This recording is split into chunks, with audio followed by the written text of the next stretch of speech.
পাহাড়ি এলাকায় ফলের বাগান, আছে আম, লিচু, মাল্টা গাছ। আর এসব গাছের ফাঁকে ফাঁকে ছড়িয়ে আছে কফি গাছ। সবুজ বড় বড় পাতার মাঝে দেখাও মেলে সবুজ বাদামি রঙের গুটি গুটি কফি ফল।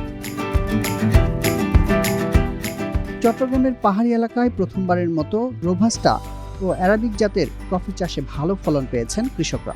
এর মাধ্যমে এই অঞ্চলে কৃষিক্ষেত্রে এক নতুন অধ্যায়ের সূচনা হয়েছে। বছর দুয়েক আগে লাগানো গাছগুলোতে এবছরই প্রথম ফলন হয়। বর্তমানে প্রতিটি গাছ থেকে 1 থেকে 1.5 কেজি কফি বীজ সংগ্রহ করা হচ্ছে।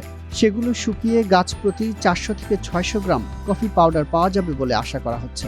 উনি আমাকে 12 টাকা দিল, দেখলো আগে জায়গা দেখিয়ে বললো যে এটা আপনি কফি গাছের প্রযোজ্য এটা। তখন উনি কফি দিল আমাকে 1200 7 সব মিলিয়ে যথেষ্ট হেল্প করছে। তখন উনি দেখা দিয়েছে আমাকে কীভাবে রুখবো, কীভাবে আমি রোপণ করছি। কোনো পরে মনে করুন এখন ইনশাল্লাহ কফি গত বছর কিছু ধরছে, প্রোডাকশন আসছে 1/2 কেজি 3 পাওয়া এরকম বিক্রি করতে পারছি। এই বছর ইনশাল্লাহ 1 কেজি 1.5 কেজি ফল হতে পারে, সম্ভবত আছে। হ্যাঁ, আমরা যেটা বিন কিংবা কপি আমরা গাছ থেকে পেয়ে থাকি সেটা হচ্ছে আমাদের কাঁচা কিংবা র কপি। সেখান থেকে প্রতি 3 থেকে 4 কেজিতে 1 কেজি আমাদের যেটা মেইন যে প্রোডাক্ট, যেটা আমাদের পাউডার জাতীয় কফি, সেটা উৎপাদন হয়। তো সেই হিসাবে আমাদের কিন্তু দেশের মধ্যে অ্যারাবিকা এবং রোবাস্টার দুটি জাতি আমাদের এখানে আবাদ হচ্ছে। তবে রোবাস্টার জাতটা অ্যারাবিকার তুলনায় একটু ফলন বেশি হলো, তার মধ্যে ক্যাফেনের পরিমাণে বেশি। ক্যাফেনের পরিমাণ বেশি হওয়ার কারণে আমাদের দেশের মধ্যে রোবাস্টা এবং অ্যারাবিকা দুটো মিক্স করে সাধারণত খাওয়া হয়। চট্টগ্রামের পাহাড়ি এলাকা থেকে এবছর প্রায় 3 টন কফি বীজ সংগ্রহের আশা কর্মকর্তাদের। আগামী বছর এই উৎপাদন বেড়ে 5 থেকে 6 টনে পৌঁছবে বলে ধারণা করা হচ্ছে। কফি বাগানের বয়সটা হচ্ছে 1.5 বছর। এই 1.5 বছর মোটামুটি গাছের হাইট মোটামুটি অনেক সাইজ বড় হয়েছে।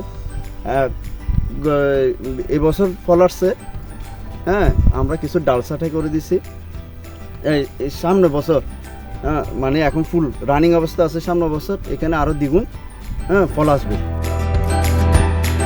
কৃষি সম্প্রসারণ অধিদপ্তরের কর্মকর্তাদের মতে আর্দ্র ও ছায়াযুক্ত পাহাড়ি এলাকাগুলো কফি চাষের জন্য আদর্শ। এর জন্য আলাদা জমির প্রয়োজন হয় না। আমাদের দেশের যে কফি, তার কোয়ালিটি এবং কোয়ান্টিটি এবং গুণগত মান বিশ্বের চেয়ে অনেক ভালো। বিশেষ করে আমাদের এফএওর একটা তথ্য হচ্ছে আমাদের রোমার বগালেকের কফি, এটা ওয়ার্ল্ডের 2nd পজিশন দখল করেছে। সুতরাং যেহেতু তার একটা কোয়ালিটিও ভালো, এটার সম্ভাবনা আমাদের দেশে রয়েছে। দেশে কফির বাৎসরিক চাহিদা 2000 টন, যার 90 ভাগেরও বেশি আমদানি করা হয়। দেশের সব পাহাড়ি অঞ্চলে আবাদ ছড়িয়ে দিতে পারলে দেশের চাহিদা মিটিয়ে বিদেশেও রপ্তানি করা সম্ভব হবে কফি, যা দেশের কৃষি ও অর্থনীতিতে যোগ করবে নতুন মাত্রা। আমাদের কিন্তু প্রসেসিং ফ্যাক্টরি আছে, কিন্তু তার প্রসেসিং ফ্যাক্টরিকে রান করার জন্য যে পরিমাণ আমাদের প্রোডাকশন দরকার, সেটার জন্য কিন্তু আমাদের একটু ঘাটতি আছে। তবে এই বিষয়ে আমাদের বর্তমানে কৃষি সম্প্রসারণ অধিদপ্তর এবং কৃষি মন্ত্রণালয়ের নির্দেশনা মোতাবেক আমরা আবাদ বৃদ্ধি করতেছি। আশা করি যদি এই যে প্রকল্পটা আছে সেটা যদি আরও রান করে এবং সাথে আমরা কৃষি বিভাগের আমাদের উপসহকারী কৃষি কর্মকর্তার মাধ্যমে যদি আমরা এটা এ বিষয়ে উদ্বুদ্ধকরণ এবং মোটিভেশন এবং প্রশিক্ষণ যদি আমরা আরও যদি জোরদার করতে পারি, অদূর ভবিষ্যতে আমাদের দেশের উৎপাদিত কফি দেশের চাহিদা মিটিয়ে আপনার বিদেশে রপ্তানি করতে সক্ষম।